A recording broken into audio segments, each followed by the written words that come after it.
बिस्मिल्लाहिर्रहमानिर्रहीम। अस्सलाम वालेकुम डियर स्टूडेंट्स, मैं डॉक्टर अहमद। अच्छा बच्चों, फिजियोलॉजी में लेक्चर नंबर 71 को हम डिस्कस करने जा रहे हैं और 71 हमारा 70 लेक्चर का दूसरा पार्ट है, जिसमें हम बात कर रहे हैं डिफ्यूजन ऑफ रेस्पिरेटरी गैसेस की।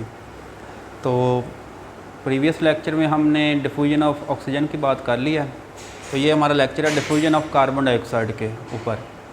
तो अब जिस रास्ते से ऑक्सीजन आई थी, ऑक्सीजन लंग्स से चली गई थी सेल्स में, तो अब वो जो कार्बन डाइऑक्साइड इसका रास्ता उल्टा होगा, ये सेल से हमने इसको लेके आना है लंग्स में। तो देखें इसकी जो डिफ्यूजन है, it occurs in opposite direction of oxygen, कि ऑक्सीजन लंग्स से सेल्स में गई थी, बॉडी सेल्स में, अब कार्बन डाइऑक्साइड को अपने बॉडी सेल से लंग्स में लेके आना है।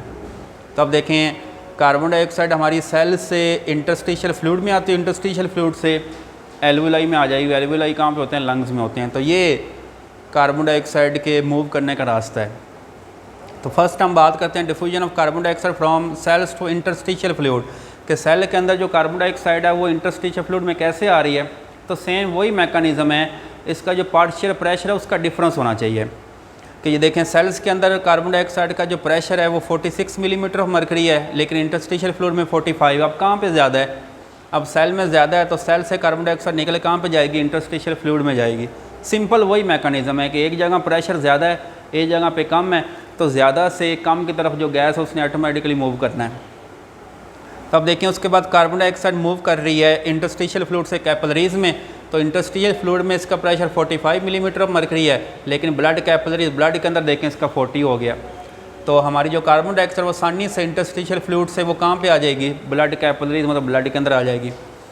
अब इसने ब्लड से कहाँ जाना है? एल्वुलाई में। तो ब्लड में देखें 45 मिलीमीटर ऑफ मरकरी, एल्वुलाई में 40 मिलीमीटर ऑफ मरकरी है। तो देखें ब्लड में ज़्यादा, एल्वुलाई में कम है, तो कार्बन डाइऑक्साइड ब्लड से निकल के एल्वुलाई में चली जाएगी। तो सिंपल वही मैकेनिज़्म है। इसके बाद हम कुछ फैक्टर्स की बात करते हैं जो इन दोनों गैसेस की डिफ्यूजन के ऊपर असरअंदाज हो रहे हैं। तो इसमें पहला factor thickness of respiratory membrane है। तो थिकनेस ऑफ रेस्पिरेटरी मेम्ब्रेन का डिफ्यूजन ऑफ गैसेस के साथ इन्वर्स रिलेशन है, कि अगर थिकनेस ज़्यादा होगी तो डिफ्यूजन ऑफ गैसेस कम होगी, अगर थिकनेस कम है तो ये डिफ्यूजन ऑफ गैसेस ज़्यादा होगी। तो ये वाली जो रेस्पिरेटरी मेम्ब्रेन है इसकी थिकनेस जस्ट 1 सेल थिक होना चाहिए इसको। तो फिर ये हम कहते हैं कि ये आप कह सकते हैं ये बिल्कुल एक्चुअल है या बिल्कुल एक्यूरेट है फॉर डिफ्यूजन ऑफ गैसेस के लिए। तो दूसरा फैक्टर है surface area of respiratory membrane. तो ये डायरेक्टली प्रोपोर्शनल है, जितना ज़्यादा सरफेस एरिया होगा मेम्ब्रेन का उतना ज़्यादा डिफ्यूजन ऑफ गैसेस आसानी से होगा। और फिर सोलबिलिटी हो गया, जितनी ज़्यादा सोलबिलिटी होगी गैसेस की ये रेस्पिरेटरी मेम्ब्रेन में, उतनी ज़्यादा डिफ्यूजन ऑफ गैसेस होगी। ठीक हो गया। तो ये इन दोनों का डायरेक्ट रिलेशन है। प्रेशर डिफरेंस की बात, जितना ज़्यादा प्रेशर डिफरेंस होगा, जिस तरह ये प्रेशर डिफरेंस है एक जगह पे कम दूसरी जगह पे ज़्यादा, तो ये होना चाहिए।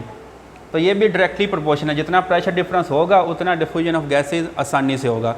तो ये हमारे पास डिफ्यूजन ऑफ कार्बन डाइऑक्साइड का मैकेनिज़्म और ये फैक्टर्स हैं जो ऑक्सीजन और कार्बन डाइऑक्साइड के डिफ्यूजन के ऊपर असरअंदाज हो रहे हैं।